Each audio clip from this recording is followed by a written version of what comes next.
terperangkap dengan rupa. Beli alat-alat kosmetik beribu-ribu, alat kosmetik yang dipakai. Sanggup habis duit dengan sibuk dia dengan putih ni. Sibuk nak muka putih dengan hitam legam. Hidup terperangkap dengan rupa. Yang lelaki sibuk nak berbadan sadu. Lelaki habis masa nak berbadan sadu. Sadu ni tahu makna apa dia? Sasa bodoh dia panggil dia. Nas punya gambaran bagaimana habisnya masa. Nak badan biar nampak kental ni. Rela tak makan nasi, makan telur dia 1 biji saja. Makan sayur je dalam hidup dia. Rela dalam hidup dia ni, orang lain sembahyang maghrib, dia sibuk betulkan badan, main gimnasium. Betulkan badan ni. Badan ni untuk apa ni badan? Nak suruh nampak kental. Orang lain sedang tidur 12 tengah malam, tidur dah. Dia sibuk sepak bola lagi. Untuk apa? Badan untuk kental ini untuk apa? Badan ni bila nampak berketul-ketul badan dia nak untuk apa? Badan dia berketul-ketul. Nak pakai seluar dalam, nak naik pentas, tu je kerja. Tak ada kerja lain dipanggil itu. Datang Islam, Allah memuliakan hidup kita. Allah datangkan Nabi Muhammad sallallahu alaihi wasallam. Bila dibawa Nabi Muhammad sallallahu alaihi wasallam, mula ditunjuk jalan hidup. Hidup ni jangan terperangkap dengan dunia. Jangan terperangkap dengan perangkap dunia yang terlampau banyak. Banyak mana perangkap dunia yang ada?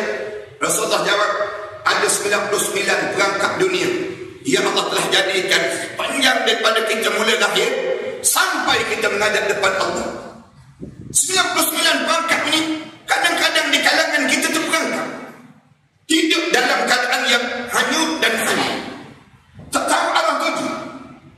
Bila dia tersedar saat mana kita mula terjaga daripada perangkap dunia ini, apabila kita mula hijab mata kita mula dibuka. Bila hijab mata kita mula dibuka, itulah kali yang pertama kita mula tersedar daripada kehidupan dunia ini. Selagi mana hijab mata tak buka, selagi itulah ramai di kalangan kita hanyut dan hanyut dengan dunia. Sekarang kita ada 2 saja mata yang kita pandang. Satu mata zahir, satu lagi mata hati. Ada satu lagi mata yang belum dibuka. Apa dia mata yang belum dibuka? Mata yang disebut hijab mata. Hijab mata ni bila kita dibuka? Bila saat mana sampai ajal seseorang. Bila sampai ajal seseorang, mata kita mula nampak malaikat-malaikat mula turun. Bila malaikat-malaikat mula turun ni, mula diri depan mata kita, diri di hadapan muka kita. Orang lain tak nampak, kita seorang nampak. Rasulullah sebut, bila dia diri saja di hadapan muka kita, dia mula sebut, wahai anak Adam, aku cari setitik air untuk kamu telan, sudah tidak ada. Aku cari selangkah untuk kamu melangkah, sudah tidak ada. Aku cari sepatah kata yang keluar daripada mulut kamu, sudah tidak ada. Wahai roh, sila keluar daripada jasad ini. Bila sebut keluar saja, Allah rakam mulut manusia kali yang pertama yang sebut. Kali yang pertama mulut manusia ni keluar. Perkataan apa dia? Dia sebut pada malaikat. Dia kata pada malaikat, dia sebut, laula akhartani ila ajalin qarib fa asaddaqa wa akun minas salihin. Keluar daripada mulut manusia disebut. Malaikat, boleh tak bagi tahu pada Allah sekejap? Jangan bagi mati lagi. Jangan bagi mati lagi. Fa'as-saddaqa, sekarang saya nak bersedekah di jalan Allah. Wa akum minas salihin, sekarang saya nak jadi hamba Allah yang salih. Malaikat jawab terus, wala yu'akhirallahu nafsan idza ja'a ajaluha. Allah tak takut dah ajal pada seseorang kamu itu bila sampai masa. Wallahu khabirun bima ta'malun. Allah tahu dia perangai apa yang kamu akan ulang balik kalau sekiranya ditanggung saat kematian dalam hidup kamu.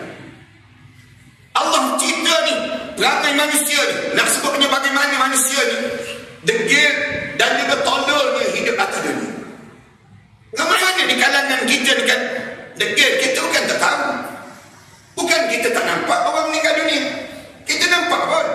Yang meninggal dunia ni tak ada seorang lagi pun bila dia meninggal dunia dia bawa geran-geran tanah ke kubur Syekh 21 tu tak ada.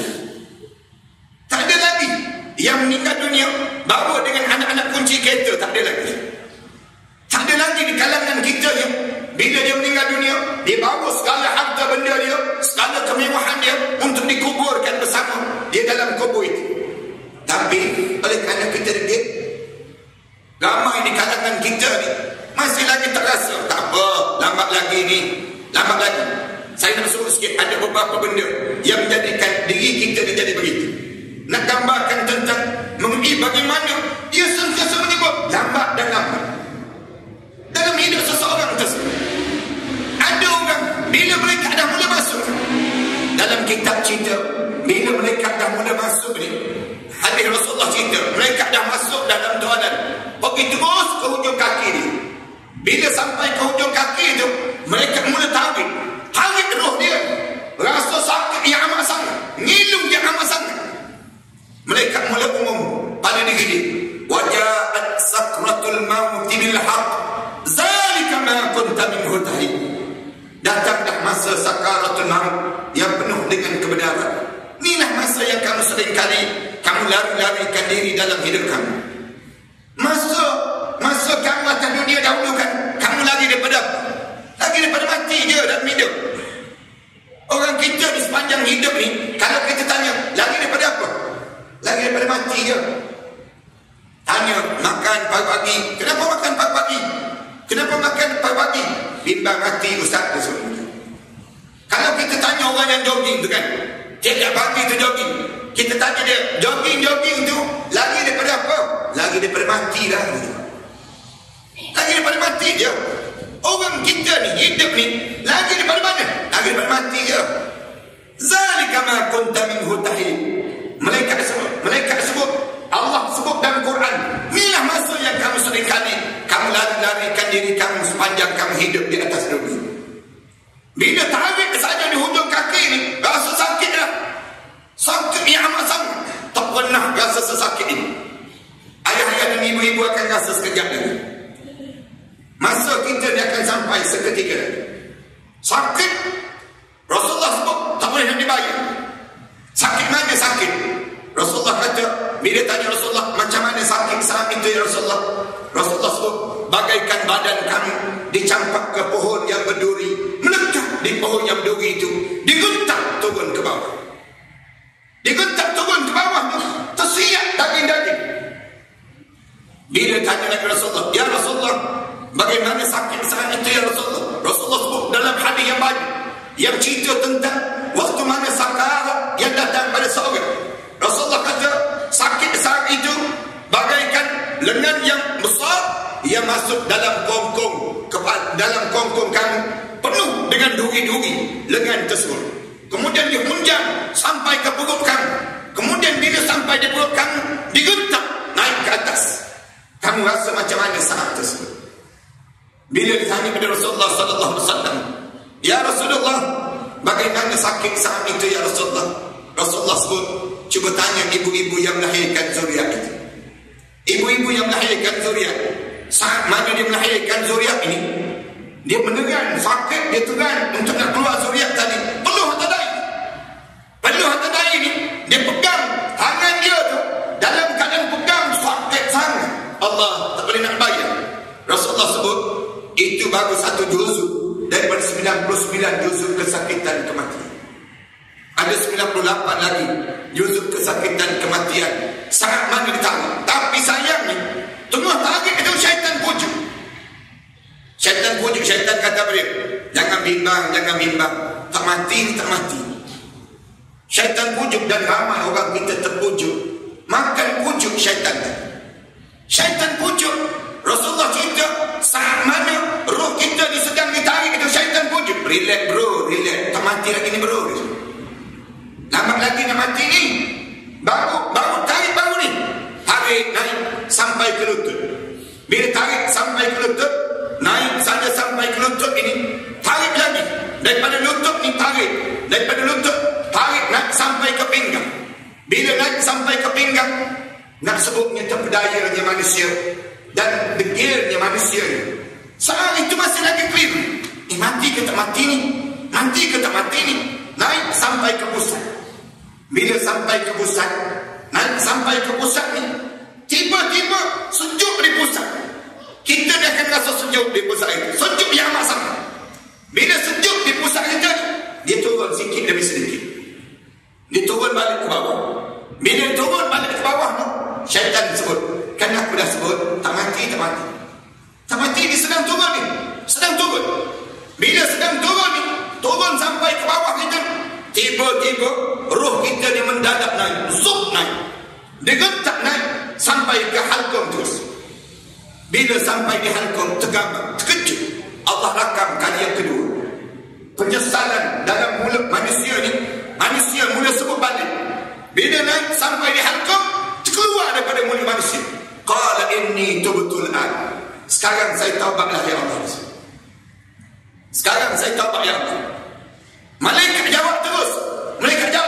Walaisatit taubatu lilladzina ya'maluna as-sayyi'at.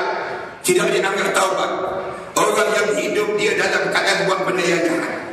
Hatta idza hadara ahadahumul maut. Sehinggalah roh dia digentak sampai ke halqum. Qala inni tubtul an. Bila sampai di halqum, baru mulut kamu sebut, sekarang saya taubatlah ya Allah. Pelik perangai kamu ni. Roh di ujung kaki itu, kalau kamu nak taubat, boleh taubat lagi. Roh sekarang, roh yang ada pada kita sekarang ni kan, mana di kalangan kita tak taubat? Mana nak rasa taubat? Kita ni ada dalam hidup kita ni, ayah-ayah dan ibu-ibu di kalangan kita ni, ada rasa nak taubat 70 kali sehari? Tak ada. Sebab roh kita berada kat luar lagi. Sekarang ni roh dalam keadaan selesa lagi. Bila kita nak taubat ni, bila sampai di halqum, ni datang malaikat sebut, kalla, jangan begitu hidup ni. Iza balagatit taraqi, ketika mana roh kamu digentak sampai di halqum, wa qila man ra. Lalu ditanya, siapa yang boleh pulangkan balik roh kamu sekarang yang sampai di halqum ini, nak turun sampai ke bawah? Siapa yang boleh turunkan balik? Bila sampai di halqum ni, baru perasan mati. Wa zanna annahu al-firaq. Allah sebut, baru dia perasan dia mati. Bila dia perasan dia mati, Allah cerita dalam Quran, wal tafatis saq bis-saq. Mata ni terbeliak, pandang kanan, pandang kiri. Wa zanna annahu al-firaq. Bila ditahu, mati dah aku ya Allah, mati itu. Bila keluar roh ni, bila sampai di halqum ni, kita berdoa pada Allah, biar mulut kita ni boleh sebut la ilaha illallah Muhammadur Rasulullah. Mudah-mudahan semua yang hadir malam ni boleh sebutlah insya-Allah. Kita doa demikian. Biar kita disampai di halqum ni, tanpa wajah, tanpa siapa suruh, mulut kita boleh sebut terus, asyhadu an la ilaha illallah wa asyhadu anna Muhammadar Rasulullah. Rasulullah sebut, man qala la ilaha illallah fi akhir umurihi dakhala al-jannah. Siapa yang boleh sebut la ilaha illallah di akhir kehidupan dia, dijamin masuk dalam syurga Allah Subhanahu. Rasulullah datang, Rasulullah ajar, hidup ni jangan banyak harta, jangan kamu sibuk dengan tahta, jangan kamu sibuk dengan rupa, tetapi berkejarlah dalam hidup kamu untuk mendapatkan syurga. Yang ni dalam hidup kita ni. Satu Rasulullah ajar, bila hidup ini, pastikan kita didapat syurga. Syurga ni sentiasa kita dapat dalam hidup. Biar jangan terlepas syurga ni. Lagi mana kita tak dapat syurga, jangan kita berhenti daripada mengejar untuk mendapatkan syurga. Sampai peringkat di halqum. Macam mana nak dapat syurga, saya nak sebut sikit lagi. Bila keluar saja roh ni, keluar saja, ada dua je keadaan yang kita boleh nampak. Sama ada nampak warna putih ataupun nampak bekas yang warna hitam. Kalau kita nampak bekas yang warna hitam, tanda ahli neraka lah. Kalau kita nampak bekas yang warna putih, malaikat-malaikatnya berdiri. Bila keluar saja roh kita ni daripada mata kita, hitam mata kita ni jadi besar. Hitam mata ni jadi besar. Bila besar tu, doktor-doktor, kebanyakan doktor, bila dia mengesahkan orang ni mati ke tak mati, dia tengok pada mata, dia celikkan mata seorang. Hitam mata tu dah mula jadi besar. Membesar, kenapa besar? Kerana roh ni keluar daripada biji mata seseorang, masuk dalam bekas. Bila masuk dalam dua bekas ni saja, roh ni sama ada bekas warna putih, bekas warna hitam, masuk, kemudian mereka mula tarik naik. Kalau masuk dalam bekas warna putih, bau wangi semerbak-merbak, kecuali dua makhluk saja yang tak bau, jin dan juga manusia. Kalau masuk dalam bekas warna hitam,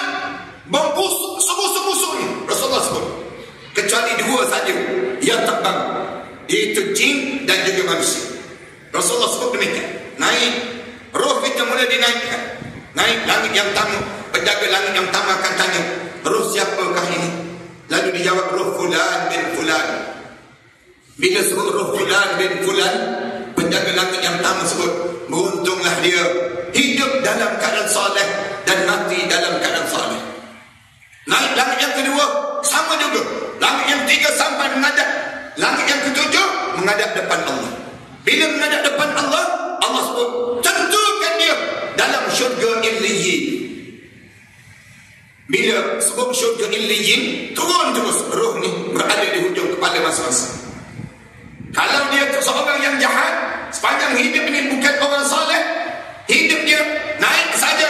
Langit yang tamu, penjaga langit yang tamu tanya, roh siapakah ini? Lalu dijawab, roh fulan bin fulan, roh fulan binti fulan. Sebut saja begitu, penjaga langit yang tamu sebut, celakalah dia, bangsalah hidup dia, hidup dalam keadaan jahat, mati dalam keadaan jahat. Na'udzubillah min dzalik. Naik langit yang kedua, langit yang ketiga, seorang-seorang. Furada kama khalaqnakum awwala marrah. Seorang-seorang kamu menghadap depan Allah. Sebagaimana kamu datang dahulu seorang-seorang, kamu balik kepada Allah seorang-seorang. Bila menghadap depan Allah, Allah sebut, tentukan dia dalam neraka sijjin. Bila sebut neraka sijjin, roh ni pun turun terus. Turun. Bila turun saja, berada di hujung kepala masing-masing. Tuan-tuan, kalau tuan-tuan pergi ziarah orang meninggal dunia, tuan-tuan jangan nampak jenazah dia, jangan. Tuan-tuan orang yang beriman nampak sama di hujung kepala dia sedang berdiri roh masing-masing. Kita nampak siapa yang datang nak mandikan jenazah. Kita rasa saat mana orang buka baju kita. Waktu mana orang buka muka kita ni, kita nampak. Orang usung jenazah kita nak mandi jenazah kita ni, kita rasa. Orang jirus jenazah kita, Rasulullah sebut, setiap roh ini dia akan sebut pada orang mandi jenazah, perlahan-lahan sakit mati tadi belum habis lagi. Jangan kasar sangat. Cuma yang mandi jenazah ni tak dengar. Kalau mandi jenazah ni dengar tu loncat tak dengar. Nak sebutnya waktu mandi jenazah tu, dia minta perlahan, jangan kuat. Saya sedang sakit sekarang. Saya sedang sakit. Seluruh tu badan saya sedang sakit. Bagaikan satu badan sedang meluncur saat ini. Waktu mana orang kapan jenazah kita, kita nampak anak-anak kita buat apa dia. Tuan-tuan akan mengalir mata saat. Mengalir mata pun tak guna dah. Saat demikian. Ikut orang lain mengkapankan jenazah itu. Anak-anak kita buat tak peduli saja jenazah itu. Beruntung kalaulah anak kita yang mengkapankan jenazah itu. Anak kita mula usung jenazah itu. Anak kita yang uruskan. Anak kita yang urus segala-gala. Sampailah peringkat bila nak disolatkan jenazah, kita nampak berapa orang datang nak solatkan jenazah itu. Kita diusung keluar jenazah kita rasa. Sampai ke kubur Syekh 21 tu, kita akan rasa semua. Sampai saja orang turun jenazah kita, nampaklah ujung kaki kita berdiri dua orang mereka muka dan nakir warna hitam kebir-biruan. Dan nampaklah bila nampak saja mereka angkat dan nakir itu, jenazah kita ni mula orang angkat je nak turunkan jenazah kita ni. Bila nak turun jenazah kita ni, turun saja sampai parah, turun saja tu, tengah turun tu bom teruslah. Himpitan kubur, saya nak ingatkan, himpitan kubur akan berlaku. Himpitan kubur, bukan azab kubur, himpitan kubur. Rasulullah sebut banyak kali, setiap di kalangan umat aku tak terlepas daripada himpitan kubur. Semua di kalangan umat aku kena himpitan kubur. Turun saja tu, jenazah tengah turun tu, bom terus. Kenalah pada kita. Cuma yang menurut jenazah tu tak nampak lah. Bila tengah turun tu, rasa terus lepong. Rasulullah sebut, kalau ada di kalangan umat aku yang terlepas daripada himpitan kubur, nescaya Sa'ad bin Mu'az lah orang yang pertama yang terlepas daripada himpitan kubur. Sa'ad bin Mu'az pun tak terlepas. Sa'ad bin Mu'az pun kena juga himpitan kubur. Rasulullah sebut, bila Sa'ad bin Mu'az, jenazah Sa'ad bin Mu'az ni turun saja, dia kena sekali, bom tu menjadi halus selai rambut, kata Rasulullah. Aku diperlihatkan oleh Allah jenazah Sa'ad bin Mu'az menjadi halus selai rambut. Bila tanya pada keluarga Sa'ad bin Mu'az, kenapa Sa'ad bin Mu'az kena juga? Sedangkan waktu mana Sa'ad bin Mu'az gugur syahid, bergegar arsy Allah, menangis pada malaikat Allah. Kemudian waktu mana jenazah Sa'ad bin Mu'az dibawa ke kuburan, diiringi seramai 70,000 para malaikat Allah. Kenapa Sa'ad bin Mu'az kena juga? Lalu keluarga Sa'ad bin Mu'az jawab, kami dengar daripada Rasulullah SAW sebut, pada keluarga kami Sa'ad bin Mu'az pernah satu ketika dia balik daripada permusafiran, dikencing sambil diri. Dikencing sambil diri. Kencing sambil diri itulah yang menyebabkan dia kena himpitan kubur. Sekali je, bukan banyak kali. Kita ni berapa kali dah kita kencing sambil diri. Tu kencing sambil diri yang kena kencing. Nak sebut je gambaran berapa kali dalam hidup kita. Nak gambarkan pada kita, yang ni kena himpitan kubur. Sekali tersebut Sa'ad bin Mu'az. Disebut lagi dalam kitab yang lain, dalam hadis Rasulullah yang lain, kalau ada orang terlepas daripada himpitan kubur, nescaya Fatimah binti Asad, orang yang pertama yang terlepas daripada himpitan kubur.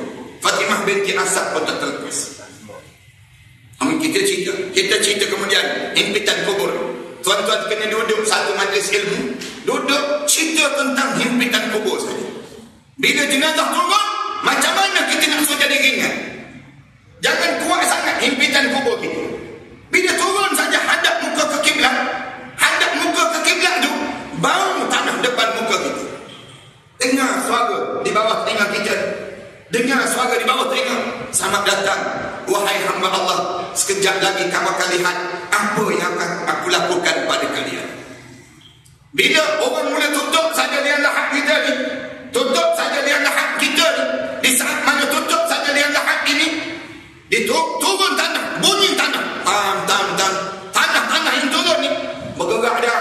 Malaikat muka dan nakir di hujung kaki kita ni mula jalan depan muka kita sampai pagar lutut je tanah ni kebumikan.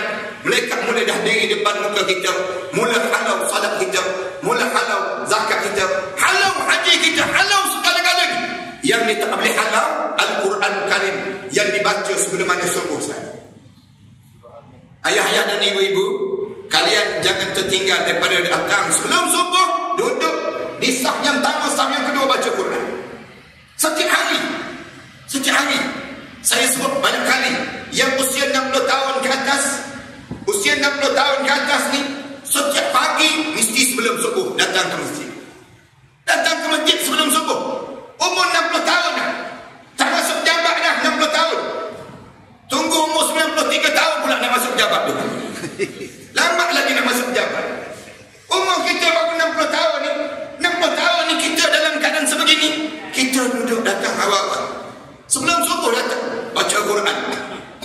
Bila dihalau yang lain, semua kena halau, Quran tak boleh halau. Innal Quran al-fajr kan masyhuda. Al-Quran yang dibaca sebelum mana subuh akan menjadi peguam bela pada kamu sewaktu mana kamu menghadap di hadapan Allah. Yang lain kena halau. Bila mereka mula berdiri saja, kali yang tiga Allah cerita manusia mula datang penyesalan. Kebanyakan orang dalam kubur ni, belum kita balik tu, dia dah cakap dah dengan malaikat. Sebut dah dengan malaikat. Dia sebut apa dia? Qala rabbi rji'un. Malaikat, boleh tak bagi peluang untuk aku hidup balik, malaikat? Dia dah dengan malaikat. Qala rabbi rji'un. Malaikat bagi dah tahu kepada Allah kejap, nak balik malaikat, nak balik hidup, nak hidup balik atas dunia. Kenapa nak hidup balik? La'alli a'malu salihan fima tarak. Aku nak buat balik amalan soleh yang aku tertinggal, malaikat. Kenapa nak buat balik amalan soleh?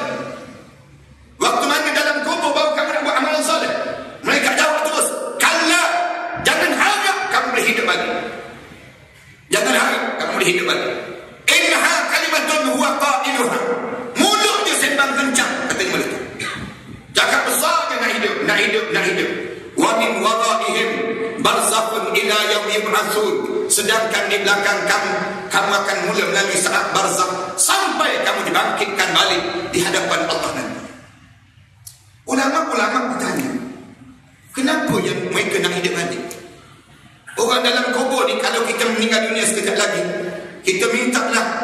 lagi tidak termasuk di kalangan orang yang hebat. Biarlah kita bila kita menghadap depan Allah jadi golongan orang mukmin. Orang mukmin bila tutup saja, lihatlah hak seseorang sebut, malaikat mula berdiri, malaikat mula halau solat, halau semua. Bila nak tanya pada dia, malaikat mula sebut ma rabbuka, ma rabbuka tu. Dalam hadis Rasulullah sebut tu, ni masuk ni, roh ni masuk melalui kepala masing-masing. Masuk ni, masuk sampai parah tengkuk. Ada riwayat kata masuk sampai parah dada ini. Ada riwayat sebut separuh badan ini sampai kepala perut. Masuk nganga mulut. Nganga mulut tu, Rasulullah cerita orang dalam kubur ni, orang mukmin. Bila tanya ma rabbuka, nganga mulut. Kak nganga mulut. Nak jawab tak boleh. Kemudian malaikat ulang. Ma rabbuka. Ma rabbuka kali kedua tu, dia nganga lagi mulut. Ingat betul-betul ni, ayah-ayah ibu-ibu. Sekejap lagi ni, masa ni. Bila nganga mulut, nak jawab tak boleh. Dia tergamam. Kali yang ketiga, malaikat tanya, ma rabbuka. Ma rabbuka kali yang ketiga tu, dia jawab terus, Allahu Rabbi. Allah Tuhan aku dia. Bila jawab Allahu Rabbi, kubur ni jadi lapang. Membesar terus kubur ni. Lapang. Kemudian ditanya lagi, wa ma nabiyuka. Siapa Nabi kamu? Dia jawab,